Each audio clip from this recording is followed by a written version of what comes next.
अस्सलाम वालेकुम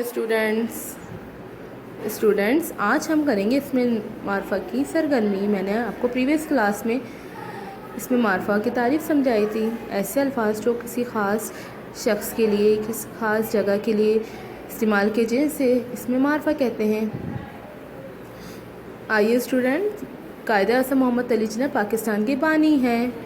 अल्लाह ताला की नाज़िल करदा आखिरी किताब कुरान मजीद है। मैं कराची में रहती हूँ। शेर जंगल का बादशाह है। अल्लामा इकबाल हमारे कौमी शायर हैं। इस स्टूडेंट्स, अब ये जो है अब मैं आपको बताती हूँ इसमें मारफा क्या है। स्टूडेंट्स, ख़ास चीज़ कायद-ए-आज़म मोहम्मद अली जिन्ना, कुरान मजीद ख़ास किताब है, कराची शहर है। ठीक है स्टूडेंट्स, जानवर शेर ख़ास जानवर है। उम्मीद करती हूँ मेरी क्लास को समझ में आया होगा। अल्लाह हाफ़िज़।